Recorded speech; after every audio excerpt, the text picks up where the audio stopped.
اعوذ باللہ من الشیطان الرجیم بسم اللہ الرحمن الرحیم وَاعْلَمُوا أَنَّ فِيكُمْ رَسُولَ اللَّهِ لَوْ يُطِيعُكُمْ فِي كَثِيرٍ مِّنَ الْأَمْرِ لَعَنِتُّمْ وَلَكِنَّ اللَّهَ حَبَّبَ إِلَيْكُمُ الْإِيمَانَ وَزَيَّنَهُ فِي قُلُوبِكُمْ وَكَرَّهَ إِلَيْكُمُ الْكُفْرَ وَالْفُسُوقَ وَالْعِصْيَانَ أُولَٰئِكَ هُمُ الرَّاشِدُونَ فَضْلًا مِّنَ اللَّهِ وَنِعْمَةً وَاللَّهُ عَلِيمٌ حَكِيمٌ صدق اللہ العظیم۔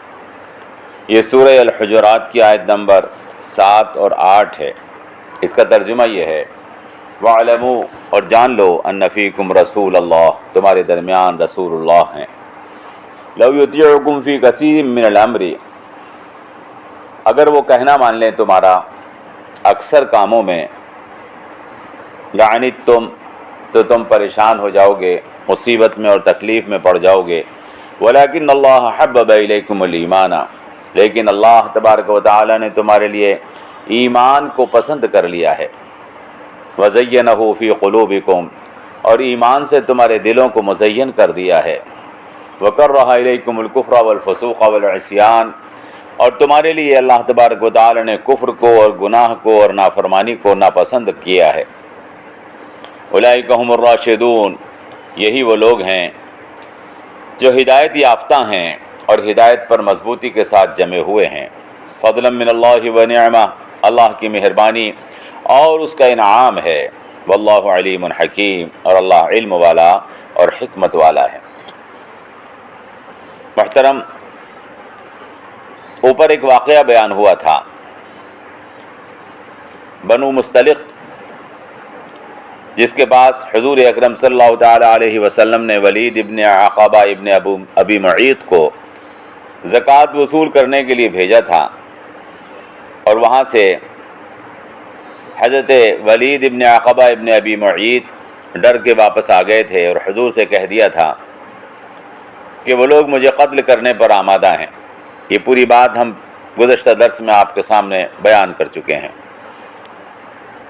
بعد میں ہم نے آپ کو بتایا تھا کہ یہ چیز واضح ہو گئی تھی۔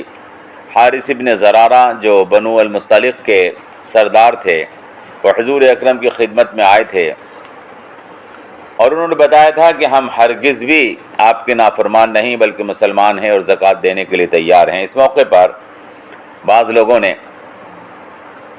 تحقیق حال سے پہلے ہی حضور اکرم صلی اللہ تعالی علیہ وسلم کو یہ مشورہ دینا شروع کر دیا تھا کہ بنو مستلق کے خلاف سخت فوجی کارروائی کی جائے، لیکن جب واقعی کی تحقیق ہوئی اور پتہ چلا کہ بنو مستلق کے خلاف جو کارروائی کی جانے والی تھی وہ محض غلط فہمی کی بنیاد پر ہو رہی تھی،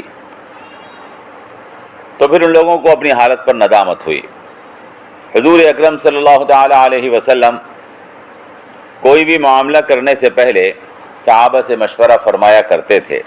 اس موقع پر بھی آپ نے مشورہ کیا تھا اور کچھ لوگوں نے بنو مستلق کے خلاف سخت کارروائی کا حضور اکرم صلی اللہ تعالی علیہ وسلم کو مشورہ دیا تھا اور اصرار کیا تھا کہ تیزی کے ساتھ کارروائی کی جائے، حالانکہ حضور اکرم صلی اللہ تعالی علیہ وسلم چاہتے تھے کہ پہلے واقعے کی پوری تحقیق کر لی جائے، لیکن ان کا اصرار تھا۔ ان لوگوں کو بعد میں ندامت اٹھانی پڑی تھی۔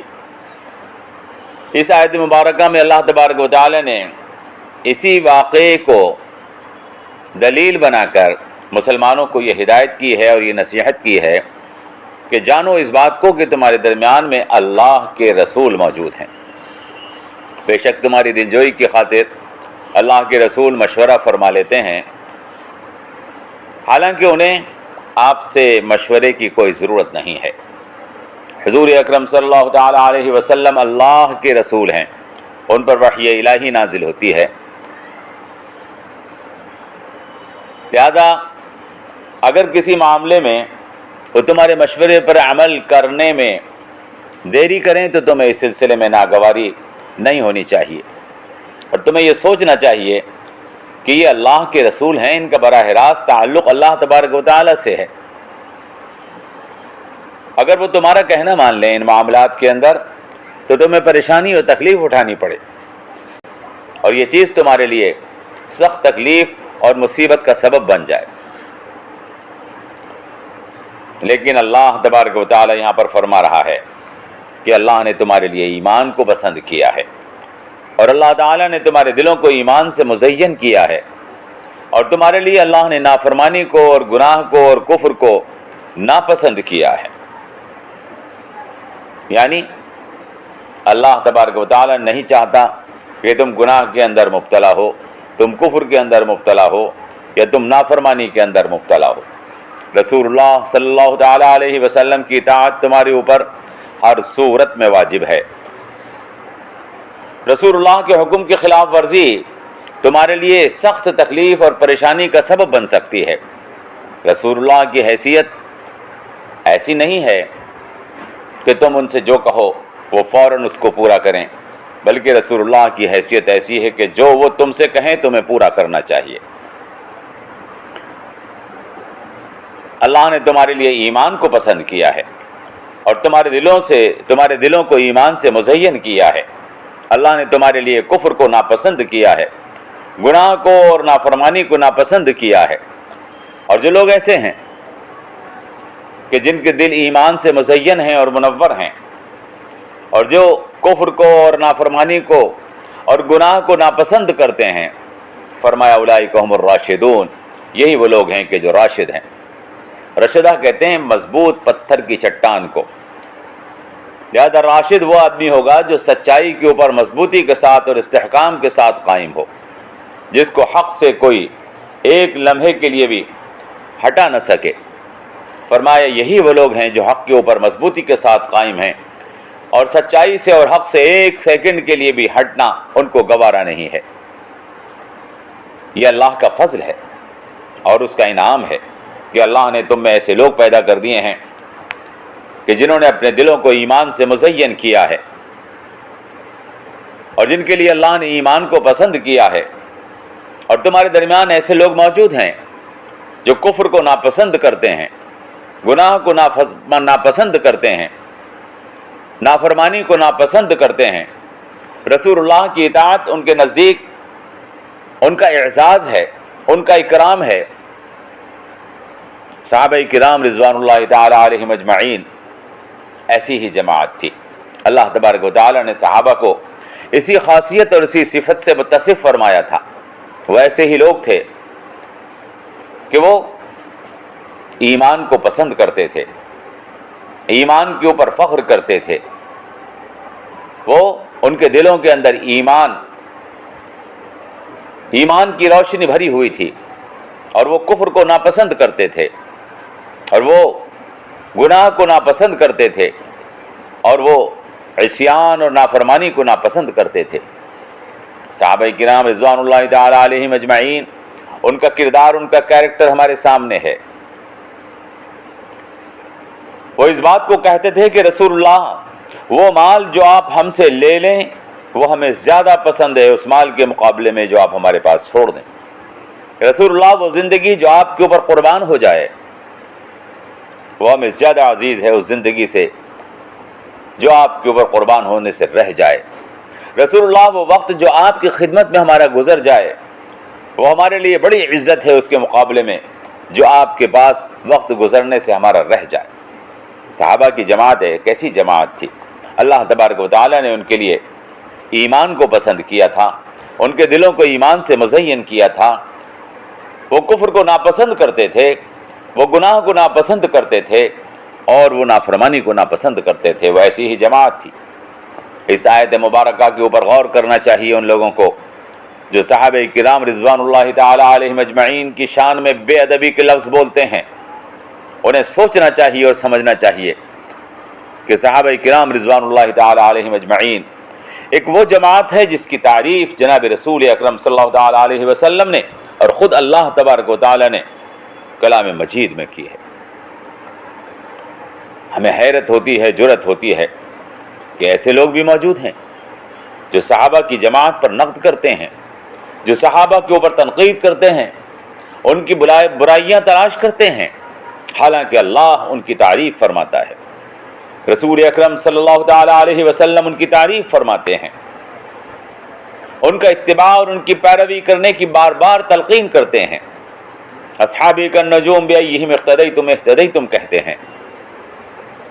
فضلا من اللہ ونعمہ، اللہ قرآن کریم میں فرما رہا ہے صحابہ کا اعزاز، صحابہ کا اکرام، صحابہ کی توقیر، صحابہ کی عزت کرنا، یہ اللہ کی مہربانی سے کسی کو نصیب ہوتا ہے۔ یہ اللہ کا بہت بڑا انعام ہے کہ اللہ کسی کو اس کی توفیق دے دے۔ وہ لوگ بے ادب ہیں، وہ محروم ہیں جو صحابہ کرام رضوان اللہ تعالی علیہم اجمعین کے اندر عیب تلاش کرنے کی کوشش کرتے ہیں۔ وہ جماعت جس کو اللہ تبارک و تعالی نے اپنے رسول آخر جناب محمد رسول اللہ کے لیے پسند فرمایا، صحبت کے لیے پسند فرمایا، رسول اللہ کے ساتھ کے لیے پسند فرمایا، وہ جماعت صحابہ کی جماعت ہے۔ کیا حال ہے ان لوگوں کا جو صحابہ سے سینکڑوں برس دور بیٹھ کر اس جماعت کو جو رسول اللہ صلی اللہ علیہ وسلم کے ساتھی تھے، جو آپ کے اصحاب تھے، جو آپ کے معاون تھے، جو آپ کے ہر وقت مددگار تھے، نور ہدایت جن کے دلوں کے اندر اللہ کے رسول صلی اللہ تعالی علیہ وسلم نے براہ راست دلوں کے اندر پیدا کیا تھا، ایمان جن کے دلوں کے اندر رسول اللہ کی صحبت کے ساتھ موجود تھا، ایسے لوگوں کے اوپر سینکڑوں برس پیچھے بیٹھ کر لوگ تنقید کرتے ہیں، نقد کرتے ہیں، ان کی عیب، ان کے اندر عیب تلاش کرتے ہیں، ان کو غاصب کہتے ہیں، نعوذ باللہ من ذالک، ان کے ایمان میں شک کرتے ہیں، ان کی اطاعت اور فرمانبرداری میں شک کرتے ہیں۔ اللہ فرما رہے وَاعْلَمُوا أَنَّ فِيكُمْ رَسُولَ اللَّهِ، جان رکھو تمہارے درمیان میں رسول اللہ موجود ہیں، ایک ایسے وقت میں جب کہ رسول اللہ موجود ہیں۔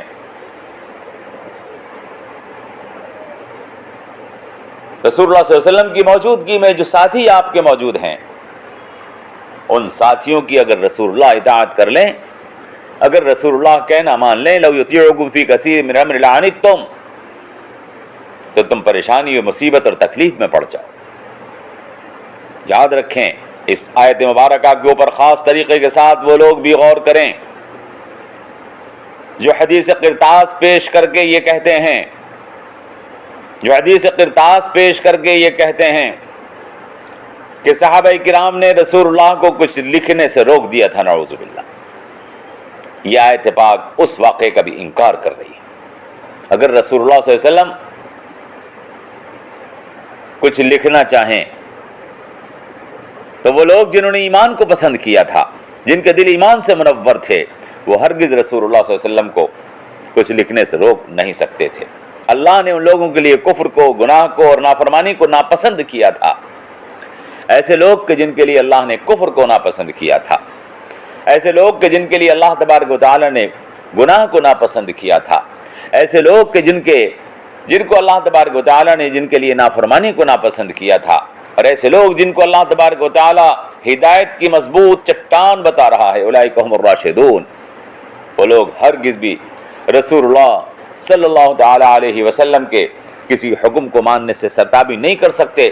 یہ اللہ کا فضل تھا اس جماعت کے اوپر، اور اللہ کا انعام تھا، اور اللہ تبارک و تعالی بڑا علم والا اور حکمت والا ہے۔ میرے محترم حضرات، اس آیت مبارکہ کے ذریعے سے آپ سمجھ سکتے ہیں کہ مشورہ جو ہم امیر کو دیتے ہیں وہ حکم نہیں ہوتا، مشورہ جو رسول اللہ صلی اللہ علیہ وسلم کو دیا جاتا ہے وہ مشورہ وہ حکم نہیں ہوتا، بلکہ وہ رائے ہوتا ہے، وہ صرف اظہار خیال ہوتا ہے۔ مشورہ ہم امیر کو اپنے علم کے مطابق دیتے ہیں، مشورہ ہم امیر کو اپنی معلومات کے مطابق، اپنی عقل کے مطابق، اپنی سمجھ کے مطابق دیتے ہیں۔ اگر مشورہ ماننا ضروری ہو تو اس کا مطلب یہ ہے کہ ہم اپنے علم اور اپنی عقل کو سب پر مسلط کر رہے ہیں۔ مشورہ نہیں مانا جاتا، وہ قابل رد ہوتا ہے۔ مشورہ رسول اللہ کو بھی دیا جا سکتا ہے، مشورہ امیر کو بھی دیا جا سکتا ہے، مشورہ بڑوں کو بھی دیا جا سکتا ہے۔ لیکن اگر کسی نے یہ سوچا ہے کہ جو میں مشورہ دے رہا ہوں اس کے لیے اس کو امیر کو ماننا ضروری ہے، اس کو بڑوں کو ماننا ضروری ہے، یا کوئی یہ سمجھا کہ رسول اللہ کو وہ مشورہ ماننا ضروری ہے، تو وہ قطعاً غلط سمجھا ہے۔ مشورہ قابل رد ہوتا ہے۔ رسول اللہ کو مشورہ دیا جا سکتا ہے، حکم نہیں دیا جا سکتا، حکم کا ماننا ضروری ہوتا ہے۔ مشورے اور حکم کے فرق کو آپ محسوس کریں اور سمجھیں کہ اہل الرائے، اہل مشورہ جب مشورہ دیتے ہیں، اپنی رائے دیتے ہیں، تو یہ سوچ کر ان کو رائے دینی چاہیے کہ یہ اگر رد کر دی جائے گی تو ہم اس چیز کو برائی کے ساتھ محسوس نہیں کریں گے۔ اس لیے کہ اگر رسول اللہ صلی اللہ علیہ وسلم سب کی بات کیسے مان سکتے ہیں؟ آراء مختلف ہوتی ہیں، رائے الگ الگ ہوتی ہیں، مختلف آراء کو ایک وقت میں نہیں مانا جا سکتا ہے۔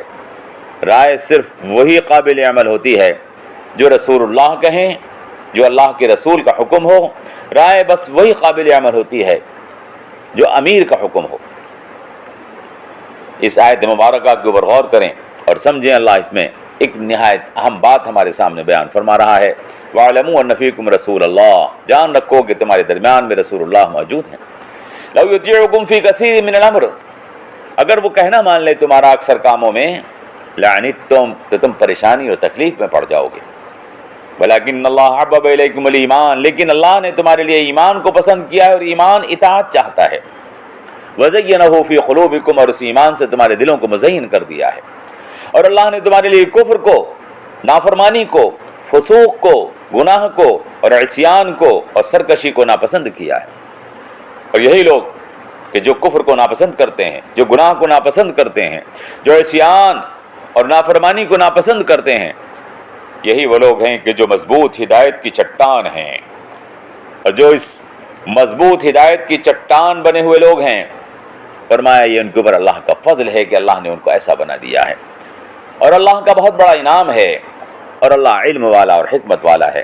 اللہ تعالی ہمیں آیات قرآنی کی سمجھ عطا فرمائے اور اس پر عمل کرنے کی توفیق عطا فرمائے۔ السلام علیکم ورحمۃ اللہ وبرکاتہ۔